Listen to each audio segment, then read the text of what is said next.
Hello, everyone. Hello, can you hear me?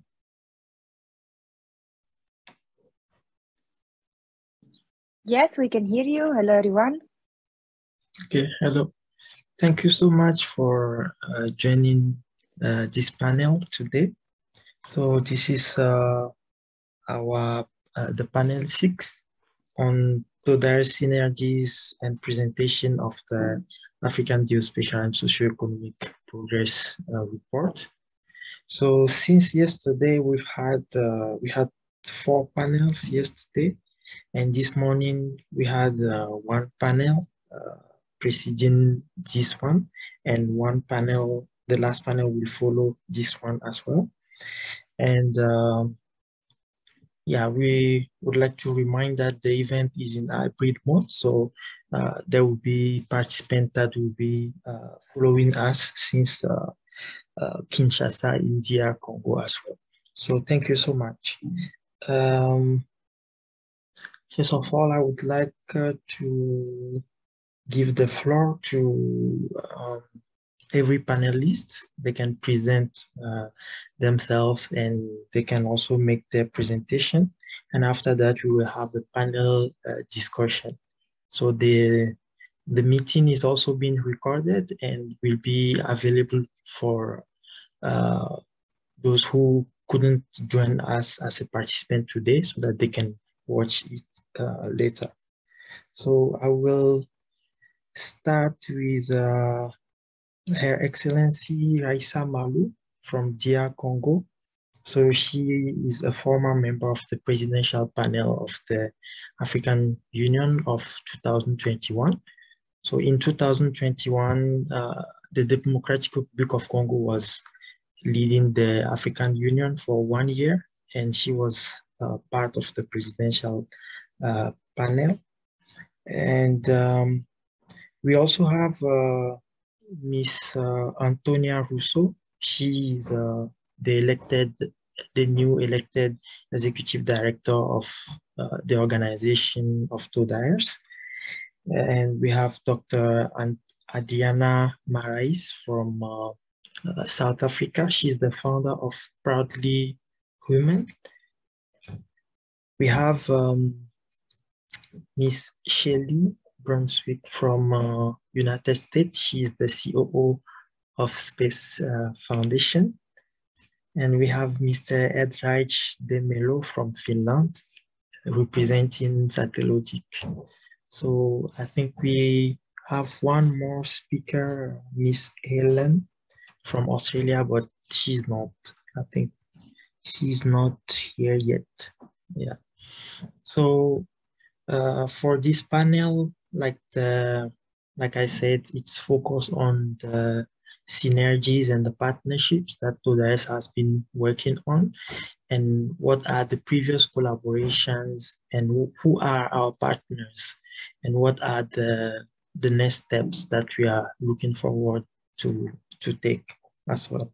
So I will give the floor to Miss Antonia Rousseau. Yeah, thank you so much.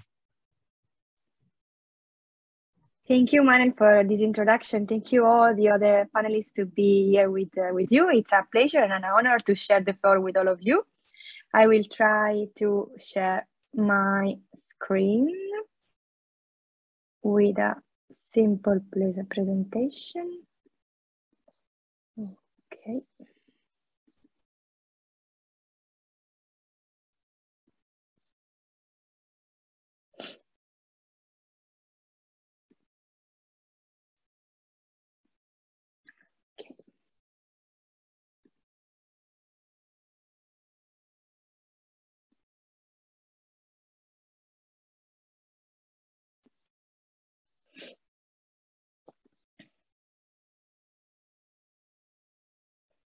Okay, you can see my screen. Yes, we can see your screen. It's my presentation. Okay, thank you so much.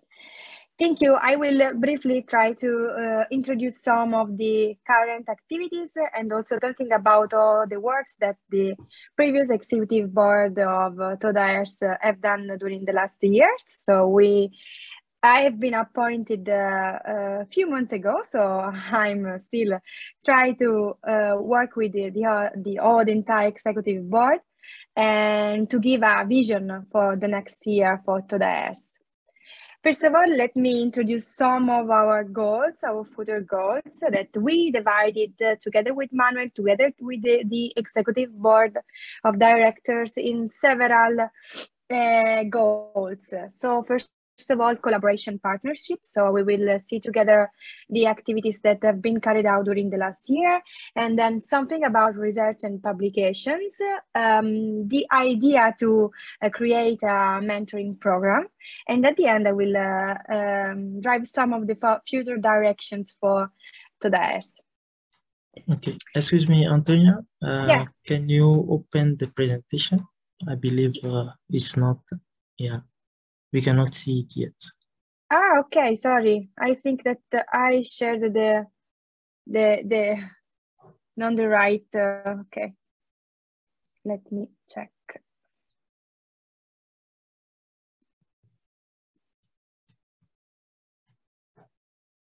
Okay.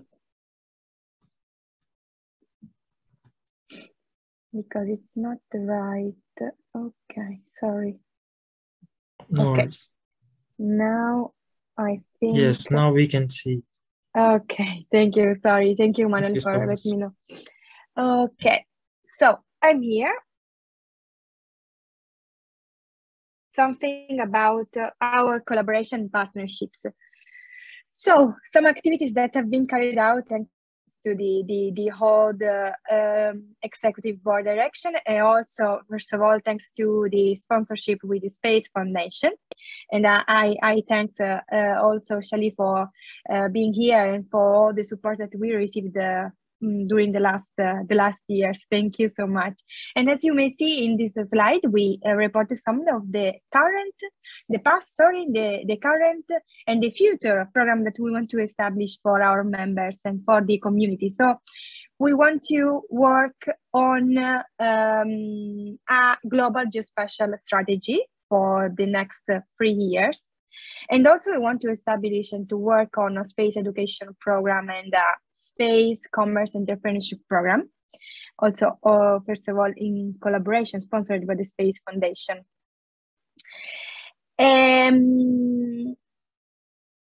About research and publications, as you may see in the last years, we worked to create research fellowships program for students coming from different educational levels. So we want to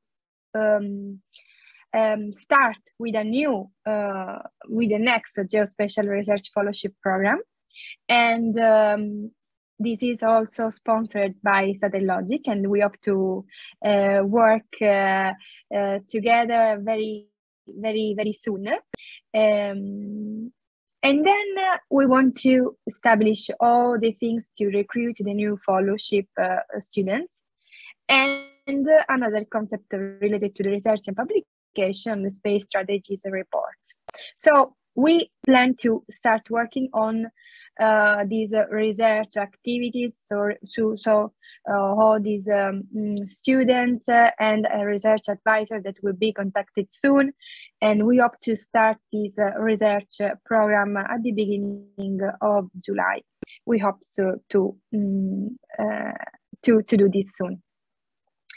At the same time, another activity is that when Manuel told me about this, I was so happy about these activities. That is a mentoring program that would be in collaboration with the European Innovation Council and Pools for Women, and would be a mentoring program for women that women innovators that are working or are building startups, and we will soon work also on this side.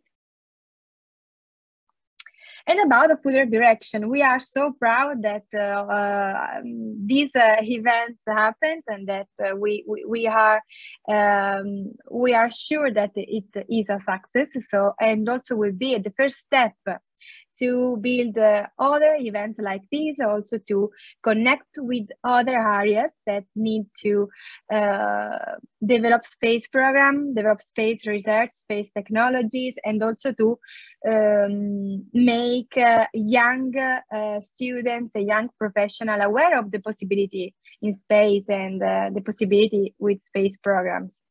And also we want to reinforce our network, our partnerships and collaboration. So thank you a lot to all the organization, all the organizer of these workshops. And we want to still continue work with you and have fundraising to support all the activities and ideas that we have in mind.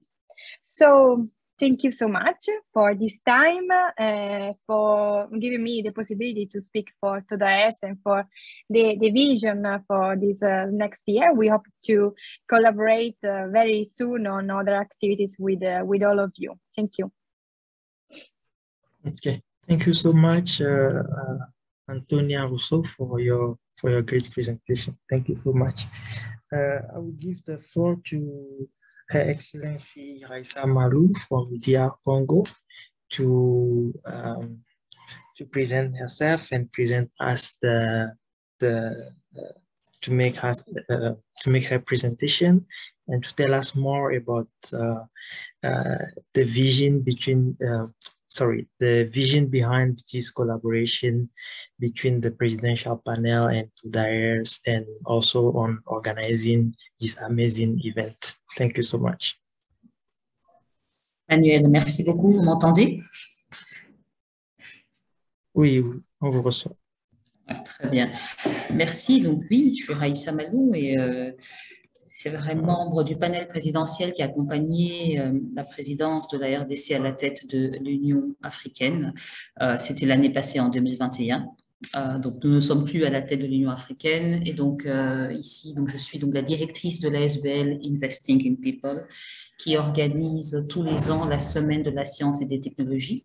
Et donc, nous avons organisé, enfin, ça se clôture aujourd'hui, du 16 au 22 avril, cette 9e édition consécutive de cet événement qui a 3 objectifs. Celui de développer une culture scientifique et technologique auprès des jeunes et du grand public, de promouvoir les savoirs et les savoir-faire africains dans ces domaines et surtout de susciter des vocations. Et donc, le thème de cette année a été les technologies spatiales au service du développement durable en Afrique, qui est un thème en fait qui a été stabilisé avec l'équipe de Manuel Tumba, donc de Tod'Aers, parce que nous avons absolument tenu à promouvoir, parler de ces technologies spatiales.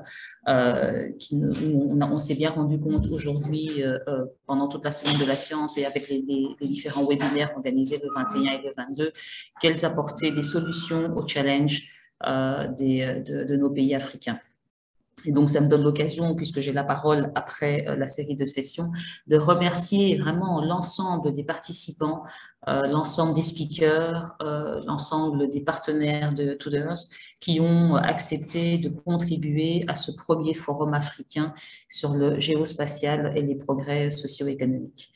Lorsque j'ai contacté en fait Manuel, il y a quelques mois et qu'on a voulu organiser cette semaine de la science, l'idée qu'il y a derrière, c'est que pour nous, c'est important de renforcer la coopération technique et scientifique entre les pays africains.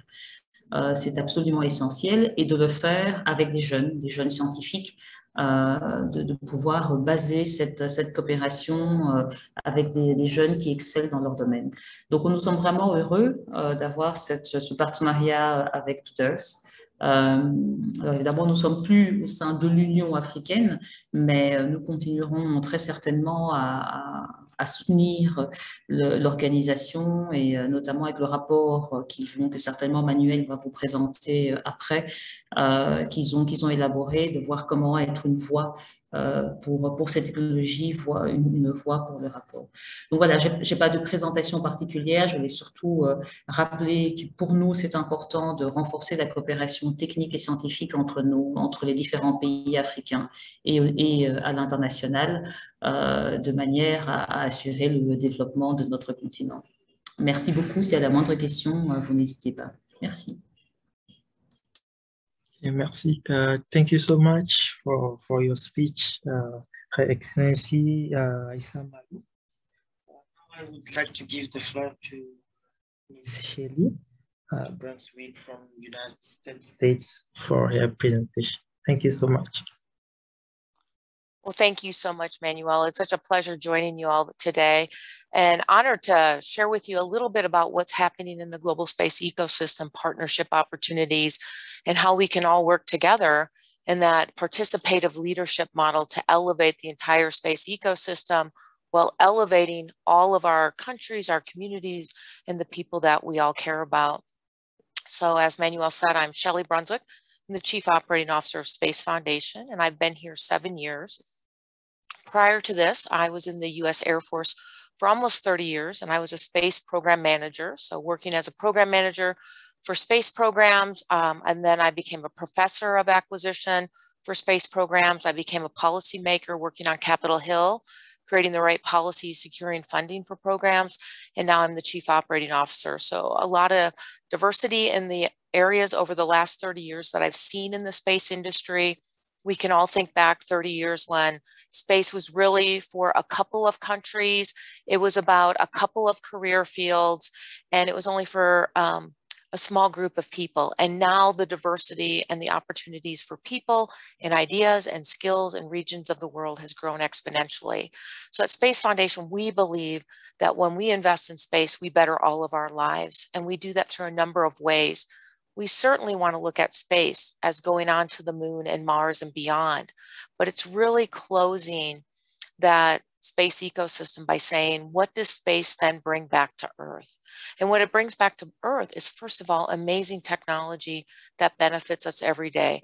Like having this conference today would not be possible without space technology, or cataract surgery or mammogram detection, clean water, clean air, growing food in austere conditions, predicting the weather so we understand patterns for future famines or needs to move supplies into place. We've been able to use space assets during the war in the Ukraine and other activities. So space has become an everyday activity where we are interacting with space as an individual almost 30 times a day, whether using your cell phone or GPS or other forms of technology that's bettering us. So we're excited to talk about that. And at Space Foundation, we have 3 main divisions that we work under. We have our Symposium 365, and that houses our event programs that help bring information out to the world. So that's the Space Report, which is a product we work on, and we've partnered with Tod'Aers on that. We also have our annual symposium that's here in Colorado.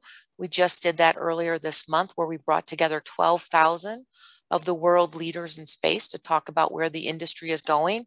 And their number one concern was workforce development. And that leads me into the 2nd division of Space Foundation, which is our Center for Innovation and Education. And that is all about lifelong learning and creating that workforce pipeline so you can ultimately have economic growth and development. And we do that through 3 departments. We have our Discovery Center that's located in Colorado Springs. It's open to the public, and we can do programs through the Discovery Center both in person as well as virtual. And we do student exchange programs where international students can come here to Colorado and go through our programs through the Discovery Center. We have formal education, which is kindergarten through 12th grade, where we can bring space-inspired curriculum into the day-to-day classroom, highlighting what the diversity of careers and the future of the space industry looks like. And those careers can be high school graduates to PhDs. We also do teacher professional development. So teachers have the skill sets to bring into the classroom real world relevant hands-on activities. And then our 3rd department is our Space Commerce Institute, which is all about entrepreneurial facilitation. How do we create more entrepreneurs to commercialize space technology here on Earth? NASA and the European Space Agency have thousands of patents that are waiting to be commercialized. You could go to the NASA Tech Transfer Office today and see those patents that are available that are, again, in healthcare, data analytics, artificial intelligence, robotics, let alone all the space technology on orbit satellite servicing and so on. So most of those technologies can be commercialized here on Earth to benefit us here on Earth.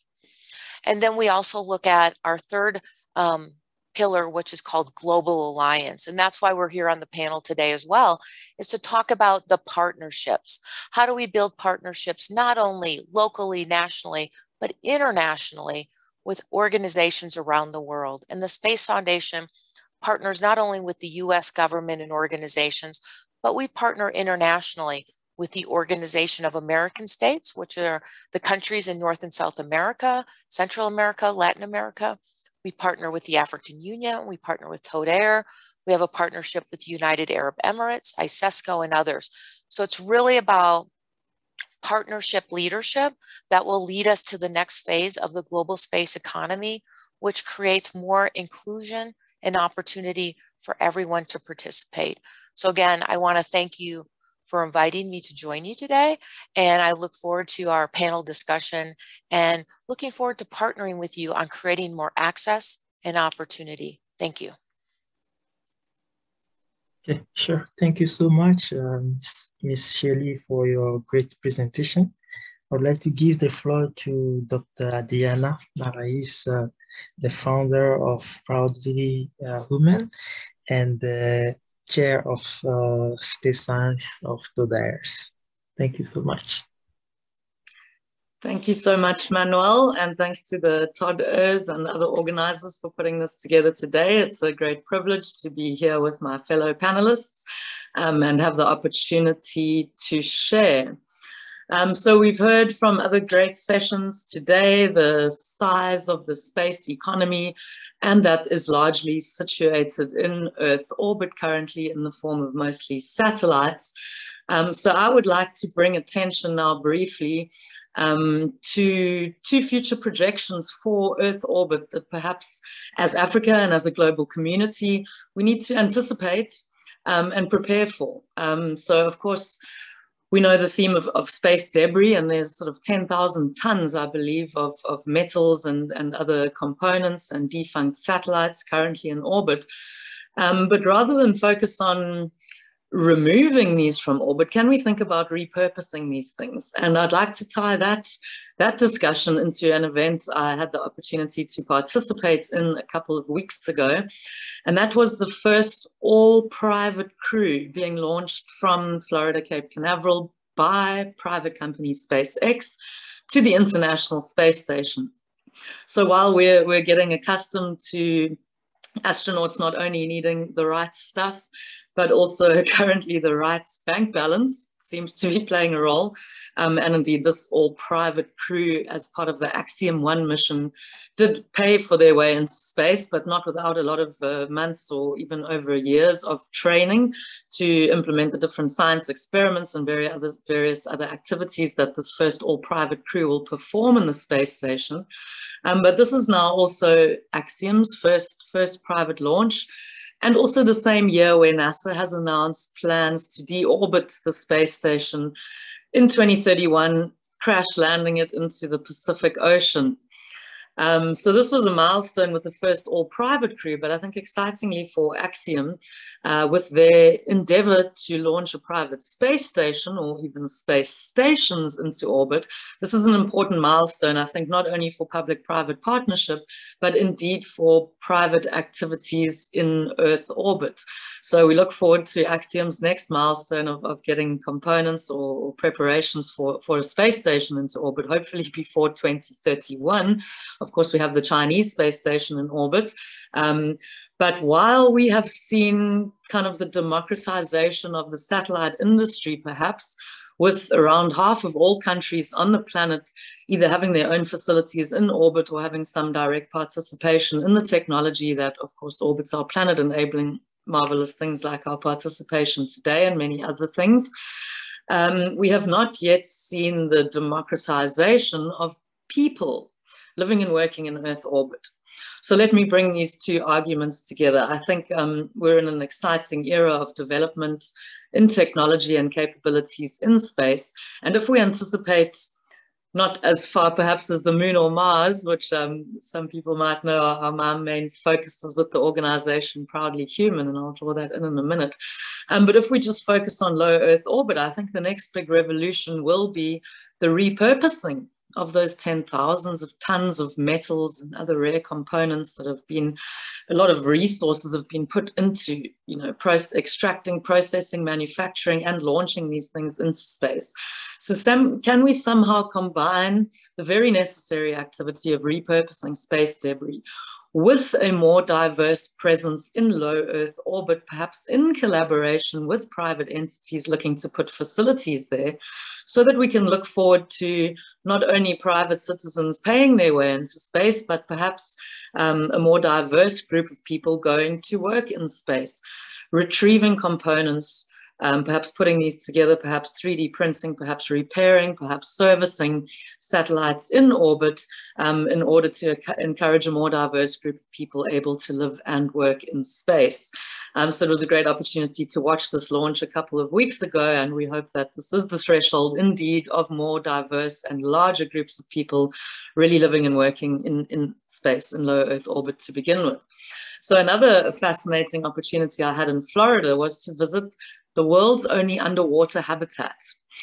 This was built in the 1980s as an analog for the space station, kind of speaking of its dimensions, etc. And indeed, NASA and ESA use this facility for training crew. So this is just putting the idea out there, but what a fantastic way, having an underwater habitat to both train for some very analogous processes of living and working in space, including having an entry lock, a place for crews to suit up and then go scuba diving, doing marine biology research or many other types of research 10 meters under the ocean off of Florida, as well as dealing with the, you know, comparative model of this being comparable to what crews living in space do on a daily basis in terms of extravehicular activities outside of the space station, as well as living in an environment where the outside world is hostile and not breathable. So I was, disheartened to hear this is the only such facility on Earth, always, you know, getting funding to support their next years of activities. And can we not in Africa set up something similar, an underwater habitat where crews are able to prepare for the extremity of living and working in space, but also an excellent opportunity for students and young people to experience the bizarre nature of living underwater, which is a dream for many kids, as I've had the opportunity to share with a few schools this week. So those were just a few updates from my side. I'm the director, one of the directors of the Foundation for Space Development Africa, where we are putting together through a collaborative effort Africa's potential first mission to the moon in the form of a radio telescope. So shout out to the founding director, Carla Sharp, if she is listening today. The idea to put this radio telescope on the moon is her brainchild, and we're working towards that.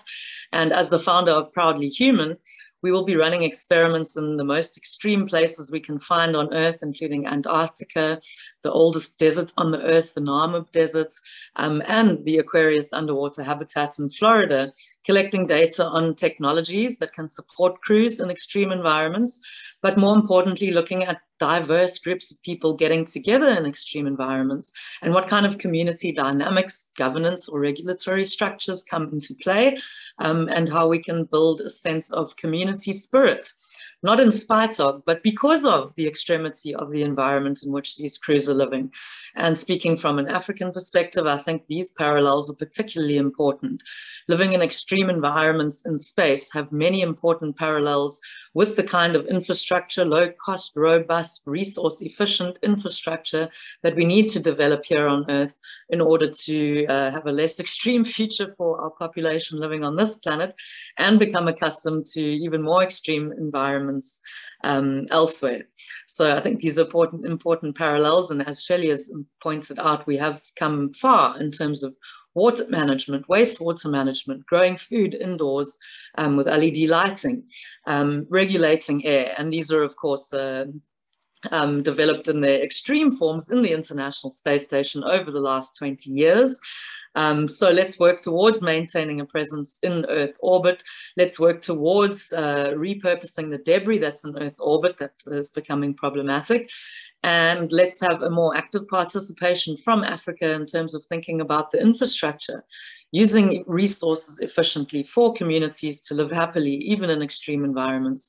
And I think creating a sense of inspiration for young people to get involved in space, not always to leave the planet, but really importantly, to develop new ideas for creating a future that we can be proud of here on Earth. So thanks, everyone. Thanks, Manuel. Yeah, sure. Thank you so much, Dr. Adriana, for your great presentation. I would like to give the floor to Mr. Edraj de Melo for his presentation. Thank you very much. I'm just going to quickly share my screen just to guide myself. Please let me know if you can see my screen. Yes, we can see your screen. All right. Thank you. So first of all, I would like to thank Tod'Aers and for inviting me to this great event. I would also like to congratulate you for the great work that you guys have been doing. I've been following you guys in the industry. So I'm here to talk a little bit about Satellogic and how does Satellogic fit into this collaborative effort that everybody's trying to do in this great industry that we all represent. So what we're trying to do with Satellogic essentially is bring space closer than ever. And at the base of this, what we have is the democratization to the access of satellite imagery, because that's our core business. Just a little bit very quickly in terms of a company overview. So the company was founded in 2010. We are now over 300 people working at Satellogic, building these great products, taking these great products to the market. People from different nationalities. It's a great place to work, and really Satellogic represents what we all want to see in the space industry: diversity, inclusivity, and also democratization. Very quickly about the history of success and also our technology. What we have done, so from 2013, that's when we launched our first CubeSat into space. Satellogic took a very interesting approach in the industry. Satellogic focused most of its time just developing the technology that we fly on all our satellites currently. And one very interesting thing is that we own the IP on the sensors and also the components that we fly on all our satellites. So throughout all these years, we have been developing the technology that we currently fly on all of our satellites. But essentially, we want to do two things. So the first thing is to be able to do a global daily remapping of every square foot on Earth. So this is revolutionary. And then the second thing that we want to do is have this updated catalog of everything on Earth. So imagine if you have an updated catalog of everything on Earth. Basically, all you have to do is log in and have access to imagery everywhere, and that this imagery is updated the whole time. And I'll explain how we will be able to do this. So very quickly, these are the satellites that we fly currently. Currently, we have 22 satellites in space. We actually just launched 5 satellites 3 weeks ago with SpaceX. So every satellite that we fly, we have 2 payloads. So the first payload is a multispectral camera capturing high resolution imagery at 1 meter resolution and 70 centimeter resolution. The second payload that we fly is a hyperspectral camera that captures 25 meter resolution imagery.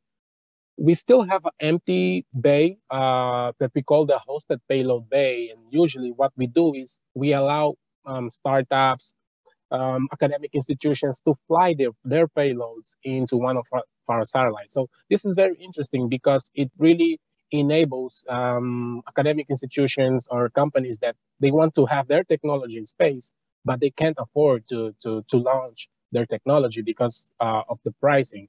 So through this hosted payload program, yes? Excuse me, Eldridge, I think your slide is not changing. Can you change? Can you see the change now? No, like I think you need to exit the full screen mode and present it. Okay, I got it. Thank you. Can you share it again, please? Can you see it now? Yes, we can see it. Yeah, I hope now it's, did it change now? Yes. Thank you so much. Thank you. So I was speaking about this, and I was just explaining about the hosted payload program, where basically academic institutions can fly their payloads into one of the satellites. This is really enabling companies, democratizing access to space in a way. So at the core of our business, we have 4 main pillars. So the first one is the imagery that we offer. The second one is the AI layers, so planetary scale insights through artificial intelligence. The third thing is what we call the dedicated satellite constellation. And this basically is space as a service. Again, this is a way to democratize access to space, because what we do with the dedicated satellite constellation, we give access, and this is very useful for nations and governmental institutions that want to build a geospatial infrastructure, but they don't have the money to launch a constellation. So basically, through this program, they could tap into an existing constellation without the costs of operation and launching. And then the last thing is what I explained earlier, which is the hosted payload program. Just a couple of images before, I don't want to monopolize the time here because I think we are going to have a very great discussion. Just a couple of imagery on different locations worldwide. This is a full motion video that we do with our satellites.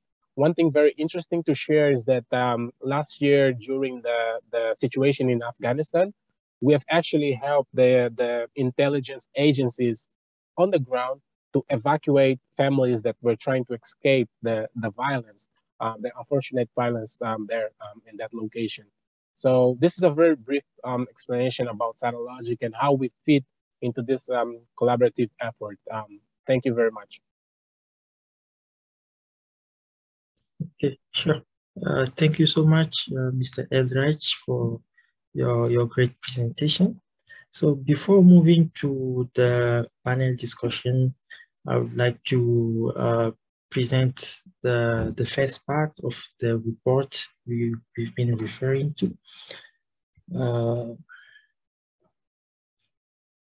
So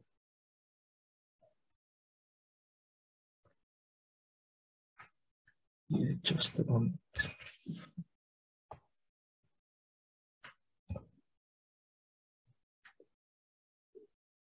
Can you see my screen?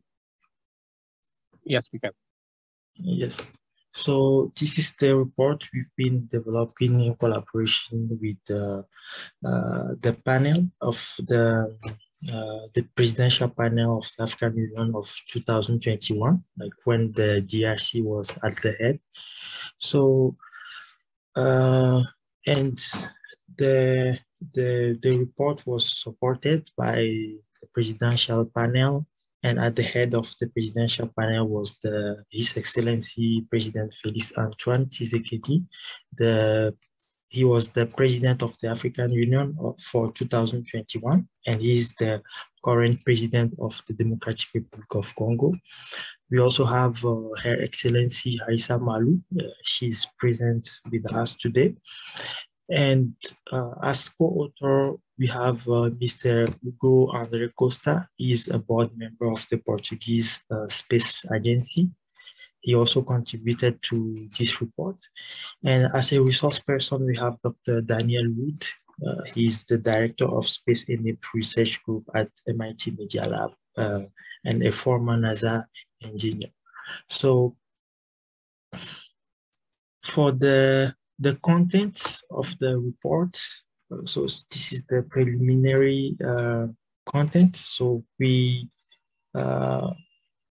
have 3 main discussions. So after executive summary and introduction, we have the geospatial contribution to the socio-economic progress in Africa, so with specific case studies. I think the first panel of the forum yesterday also was focusing on this part, and we had both private and public sector speakers who presented case studies. So those case studies will be included and focusing on this first part of the report. The second part focused on the geospatial contribution to the Agenda 2063 of the African Union. And the third part focused on the future of the African space industry, the synergies, the partnership, and the international cooperation.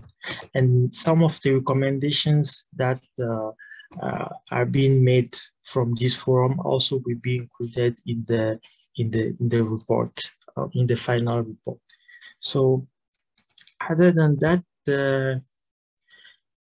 we've submitted the abstract of the report for IAC in Paris, France, that is coming up in September, and the abstract has been accepted. So we will be presenting the final report in Paris in September during the International Astronautical Congress at the IAA Symposium on Space Policy, Regulations, and Economics.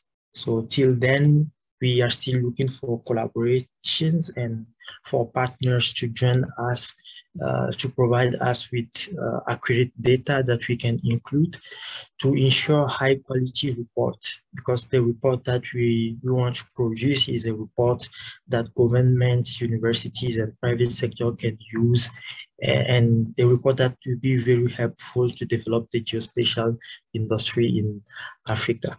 So thank you so much. I would like to move to the panel discussion. So first of all, thank you so much to all the speakers for joining us today. And my first question is, one of the issues the African space industry or geospatial industry is facing is that is related to capacity building. So when it comes to capacity building, for example, in all African countries, we have data scientists, but how many data scientists can use geospatial data to produce a report or a concrete result? So in some countries, yes, you will find a lot of geospatial experts, but in some other countries, I will give the example of Togo. In Togo, we are only 2 people. So, and when you take other countries, you know, it's quite difficult to come to find geospatial experts or people who have expertise in using those geospatial data. So I think many of the speakers today are representing countries who are advanced in the space industry. So when it comes to capacity building, how your institutions, how did they work on that? How did they push that agenda on capacity building and space education, on training people on those geospatial applications? So I would like to give the floor to Ms. Antonia Russo. She can share her experience with us. Thank you so much.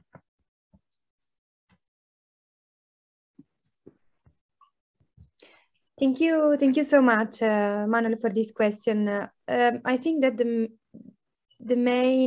my main point of view regards people, as in any activities that we are carrying out. I belong to the academic environment, so I'm a postdoc researcher, and I know how much is important to invest on people, invest on their expertise, and invest on what they can do for the space environment. Especially, we know how much can do only one person that is motivated and can change things. So I think that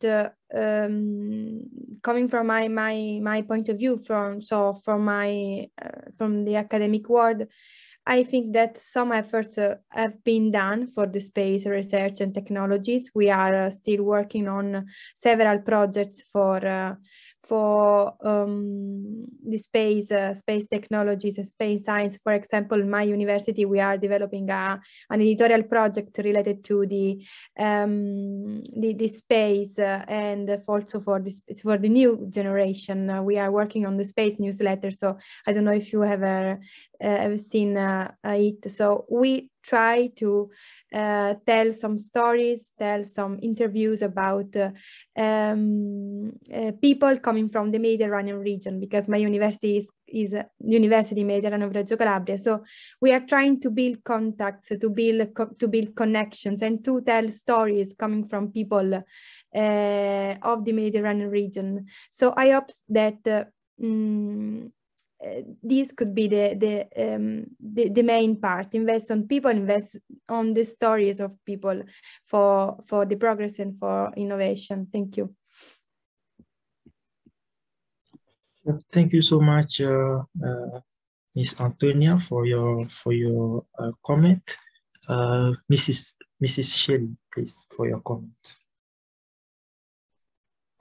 Well, thank you so much. I think some of the things that are really important as we look at growing the global space ecosystem and that capacity building, as you said, is we really need to look at what are some of the skill development and how do you create that opportunity to provide that space-inspired curriculum, which is both getting that curriculum into the day-to-day classroom, whether it's K through 12, college level, to prepare for the skills that are in that region of the world. So one country will have a very different need than another country for how they want to grow their workforce. So it's a very holistic look at how a country, a community wants to participate in space or other technology sectors, then strategically targeting how they want to grow their workforce and their capacity building.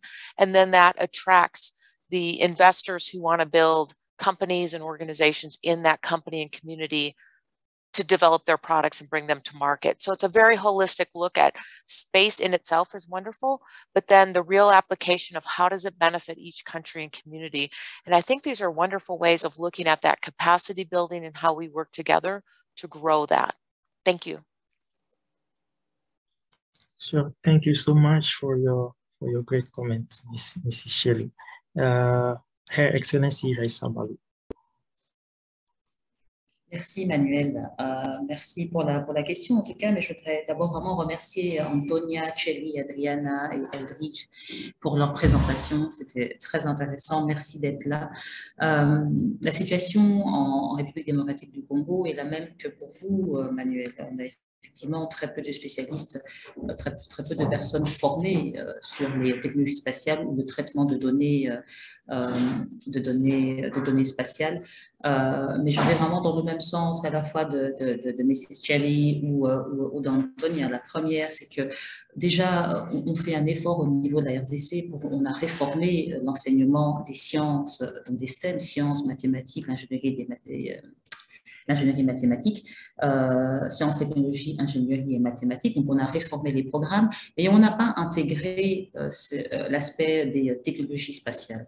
Et c'est pour ça que c'était tellement important pour nous d'organiser cette semaine de la science et des technologies, une 9e édition sous ce thème des technologies spatiales au service du développement. Il est tellement important pour nous d'organiser ce premier forum africain sur le géospatial et les progrès socio-économiques avec vous, Tod'Aers, parce que ça a permis à ce que le grand public ici en RDC et le secteur public se rendent compte de l'importance de ces technologies spatiales. Il faut savoir que nous avons actuellement pour la semaine de la science l'astronome sénégalais Maram Kairé, qui a donc pu conscientiser nos invités et les personnes qui étaient là sur l'importance de ces technologies pour qu'on puisse passer à la prochaine étape qui est d'intégrer ces aspects dans le programme scolaire dès le niveau primaire, le niveau secondaire et au niveau de l'enseignement supérieur universitaire. Et ça, c'est une chose. Une deuxième chose, et ça va dans le même sens qu'Antonia, et je suis vraiment tout à fait d'accord avec elle, c'est qu'effectivement, on doit continuer, comme nous avons fait avec la Semaine de la Science, de faire venir en RDC l'astronome sénégalais Maram Kairé. Nous devons mettre en avant justement ces figures africaines et internationales qui performent dans le domaine géospatial, de manière à susciter des vocations, de manière à avoir des rôles modèles et à encourager les jeunes et les femmes en particulier, les filles et les femmes. Pour moi, c'est un élément essentiel. Nous devons absolument, pour diversifier, c'est un aspect dont a beaucoup parlé Adriane, c'est vraiment de pouvoir avoir certaine diversification dans les personnes qui vont s'intéresser à cette technologie, que l'on ait le plus possible de femmes, de filles et de femmes africaines qui s'y intéressent. Donc, c'est vraiment les deux aspects, la réforme des programmes et le fait de mettre en avant des personnes qui performent, qui sont spécialistes ou qui travaillent dans ces domaines pour qu'il y ait une certaine représentativité et qu'on ait un maximum d'Africains et de femmes en particulier qui embrassent ces disciplines. Merci. D'accord. Merci beaucoup, Madame Raissa. Yes, I would like to give the the floor to Dr. Adriana Marais for her comments on the question. Thank you. Thank you, Manuel. And yeah, the geospatial and data aspects of satellite technology are not directly in my current sphere of activity. So thank you very much to my fellow panelists for their comments there. If I may, let me zoom out a bit and say, if we are to inspire the next generation of explorers, I think role models are particularly crucial. So thank you to Elridge, but also to all my fellow female panelists for being you, for having such prestigious careers, which surely impact your own local communities, but also all young people on a global level through your amazing achievements in your careers. So thank you very much for your comments on this section. So if I may zoom out slightly, the applications that having technology in orbit around Earth are massive and extremely important, whether it be in agriculture or monitoring various other aspects of our social activities here on Earth. Importantly, in order to mitigate for upcoming future events, but also to manage our resources more efficiently. So these are applications, but I think let us for a minute reflect on the reason that we are in space at all. And I believe that is because we are curious, because we are explorers. And I think to remember that this is the motivation for getting involved in space in the first time is an excellent platform to inspire young people to get involved. And of course, we need to look in detail at the kinds of curricula that are on offer, the kinds of opportunities that graduates can get after completing such curricula. But if we go to an even younger level, I think the young children who are still in school nowadays are in desperate need of aspiration and inspiration, and space is a particularly beautiful, a particularly easy way, I think, to get young people excited about careers in science, technology, engineering, and any of the other applications there. And I think we can look at examples like the Apollo era, where there was a spike in per capita PhD graduates, is particularly in the US during the Apollo era, because people saw people walking on the moon. Even during the X-Files, for those of us who remember, we saw Scully, the character in the X-Files, stimulating so many young women. There was a spike in females getting involved in medical or other science fields as a result of this TV show. So not directly related to space here, but there was some kind of space activity there. So just some examples of how role models and eras that we live through can serve the role of inspiring the next generation. And I think exploration and curiosity are always at the heart of what it is to be human and the heart of our endeavors in space. So I'm particularly passionate about extreme places like trying to live in the desert and looking at the parallels between setting up camp on the surface of Mars, living under the ocean and thinking about the parallels between, for example, a research station under the ice on Europa, spending the winter in Antarctica and the parallels there for any kind of off-world community. And I think these kinds of adventurous activities are a great way not only to get young people excited about the future, but to really develop technologies that are useful for humans in refugee camps, informal settlements, overcrowded city centers, or bases on the moon, Mars, and beyond. The requirements are the same: cheap, efficient, robust technologies to provide shelter, power, clean water, clean air, and communication systems, which we know are at the heart of successful human communities wherever in the solar system they may be. So that was a bit of a broad perspective from me, but just to, I think, revisit what it is that makes us excited about space. And I really think that's our explorer nature and our curiosity as humans. Thanks to all my fellow panelists and Manuel. Thank you so much, Dr. Adriana Marais. I would like to give the floor to Mr. Edrich for his comments on the question. Yep, thank you very much. I don't want to steal from my fellow panelists because they basically touched on everything, but I would just like to add there. There are two important aspects that we have to take into account, specifically for emerging nations. So one thing is developing your workforce, but why you need to understand, why are you developing your workforce? What are the opportunities? once this workforce is developed. So a way for you to address this is creating a robust ecosystem, something that we see already in the United States of America, and we also see in Europe. So there is a robust ecosystem where people, after they come up out of university, there are opportunities. There are many startups, big companies as well, where people can then go and help with their skills in these companies. So the first thing that we need to address is developing this ecosystem, and also taking advantage of the paradigm shift that we are currently living. So with the democratization of space, today you don't only need engineers, you know. So when humans started exploring space, basically no space-related services were being sold. So you basically needed only engineers to develop the technology that you would launch to space, because you are using this technology for defense reasons. But now we have a paradigm shift where we are commercializing products in space, technology that we're sending to space. So once you start commercializing, you need all sorts of people. You need people in marketing, for example. You need project managers, product managers. You need engineers still. You need people with low background. So just for us to understand that there is a lot of opportunities. And when it comes to developing workforce, we should not only focus on developing engineer-centered workforce, but we should start now looking at all the different academic fields so that we can be more inclusive and also start developing this very robust ecosystem where people then have the opportunity. Because as it was said very well, if you look in the United States, where you had an explosion of people who are trying to be engineers, that was because one thing that NASA does very well is marketing, education, and outreach.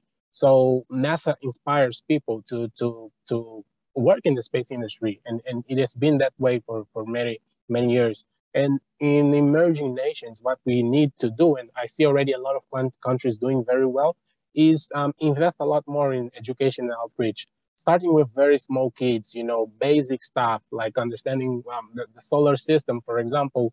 And then, you know, as they progress in school, then they can start building CubeSats, building CanSats, and then eventually they're going to build bigger satellites and then also start developing products that you can commercialize. So I think that's the starting point, and I don't want to extend too much. Thank you very much.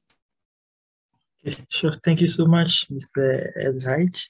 So before getting the final comment from the panelists, I would like, I'm glad to announce that recently Tod'Aers has rebranded. So now we are Tod'Aers Global Network. So the vision is to cover more fields, because there are needs in other fields as well, where we can also create awareness on global development.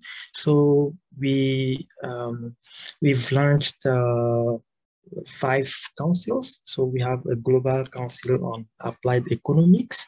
We have a global council on strategy and policy, a global council on digital technology and innovation, a global council on geospatial applications, and a global council on space studies. So the global council on space studies will be focusing on the main activities that we've been doing so far, and the other council will be focusing on the other parts as well. So I would like to thank all the panelists for joining us, and I would like to request you to give us your final comments for this panel. Ms. Shelley, please. Thank you so much.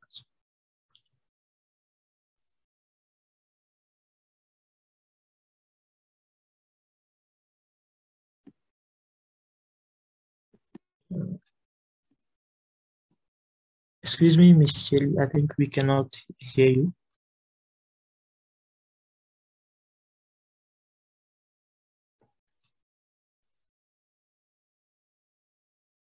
Okay, maybe it's from my side. Excuse me, can you hear Ms. Shelley? No, we cannot. Okay, sorry about that. Let's see. Yes, now we can hear you. Okay, fantastic. The first thing I just wanted to say is we should all turn our cameras on and take a picture of ourselves Fantastic. All right.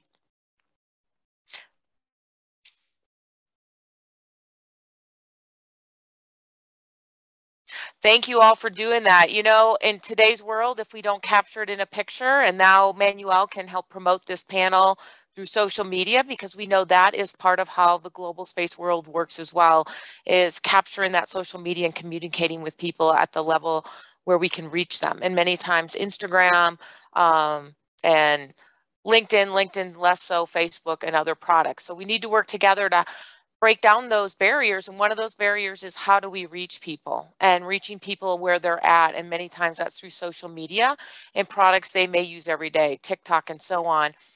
I think the panelists provided some great insight that there's a lot of opportunity in the global space ecosystem, whether it's in the US or around the world.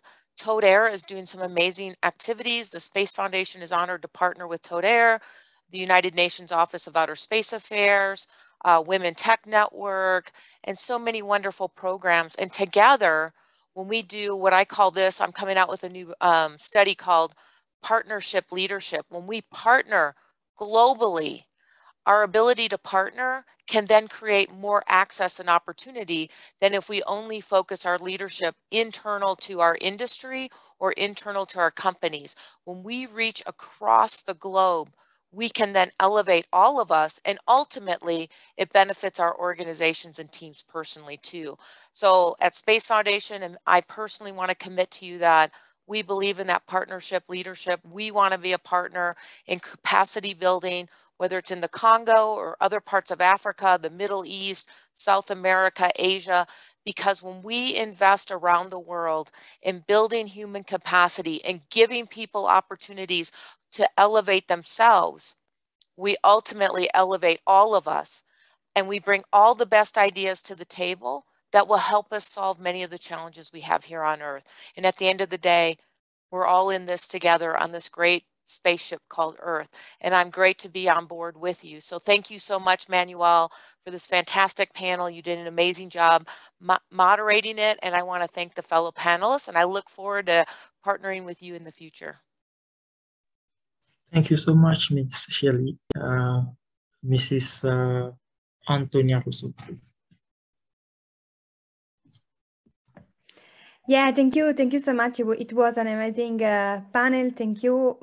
We received a lot of insight, a lot of interesting ideas, and thank you, Shelley, for your conclusion. I think that is the meaning of what we are working on: create partnerships, create collaboration. But for the main things that we all, I think, we are trying to do is creating opportunities for young people, for students, for the next generation. So we are all involved in creating opportunities for the people, and we I'm looking forward working to all of you to create other opportunities and to develop interesting program worldwide. So thank you so much. Thank you all the panelists to be here, and thank you, Manuel, a lot for organizing this panel and all the things that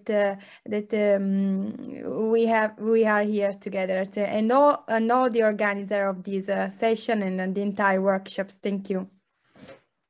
Thank you so much, Mrs. Antonia. Dr. Adriana Marais.